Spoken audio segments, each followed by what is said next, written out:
I hated Survivor Series. I just didn't like it. Four guys against four guys, or five guys against. I just didn't like it. Um, my favorite matches are me by myself against an opponent, or me and Brutus against whoever. I don't like. I hate battle royals and I hate Survivor Series. I was there for the money, Mon. That's it. I remember one time that Undertaker was my partner when they brought him in, and I think I had the black hair then, rhythm and blues, and I saw him standing. He comes out, and everybody's looking at me. He jumps. He didn't spring off the apron. He just jumped in the air and landed on the apron. So that's like a 5-foot jump there. He just jumped. He didn't run and jump, just stood there and jumped. And he walked the top rope. I go, oh my God. He walked it like a tightrope. Unbelievable. Do you remember that match well? Because, it was a very historic thing now, the debut of The Undertaker. I remember it, I've seen it on YouTube. They keep playing it over. I remember it a little bit. And I wrestled Undertaker one time. And I lost, but it was okay. But you guys had good chemistry together? And Yeah. You were still a little younger at the time. Right. Yeah, he was a good, friendly guy. This is going into the 1990s. Did you feel like the gimmicks at the time were just getting a little too cartoony? You're more of a serious wrestler. That's right up my alley. I was going to bring that up, but yes, that's one reason I left WWF. I was 92 or something. I was sick of all the gimmicks and everything because I like wrestling. So it's one reason, I asked Vince to let me go, and I went to WCW, and I started out real well there, but then Cowboy Bill Watts came in as a booker, and he wanted me to do a job for Sting on television. I go, I don't do jobs unless there's something in there for me. If I can beat him up next week or jump him afterwards, or if there's something for me, I'm just going to go out and be like a jabroni and put this guy over. I didn't think he was that hot, big deal anyway, and I still don't. I'm not a Sting fan. Nice guy, but, nice guy, I refused to do the job, and I walked out. Now, it's one of the first times, I walked out on Vince, too, after he had the Killer Bees beat the new Dream Team. I walked out on that one, too. There's certain times, that I just go, fuck it. I'm going home. I don't need this shit. I've worked too hard to make everything believable, and to have the Killer Bees beat the new Dream Team didn't make sense to me. And I don't like doing jobs unless I get something for it. I said, so do I get to jump Sting afterwards, or no? He's just going to beat you.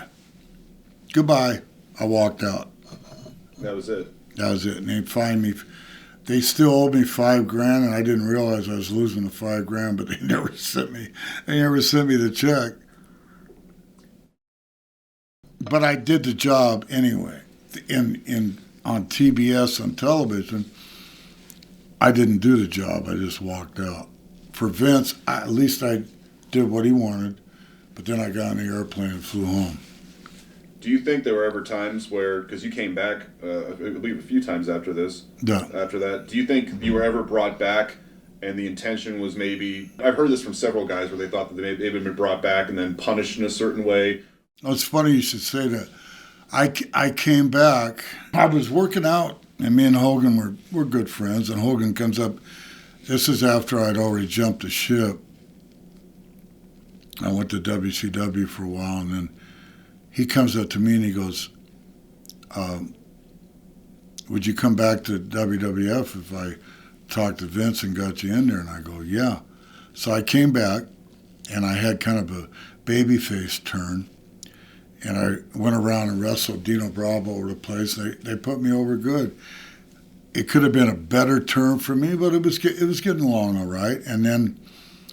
But he was really just setting me up for Earthquake at WrestleMania 7 in LA, and they wanted me to go out and have Earthquake beat me in 4 minutes.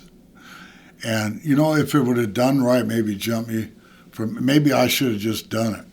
But I ended up wrestling him for 8 minutes, and I always thought it was a horrible match because he was so much bigger than me. I didn't like it. It was a bad position to put me in. But I did the job, and then I quit after that too. So, but at least I did it. I did the job. Okay, goodbye.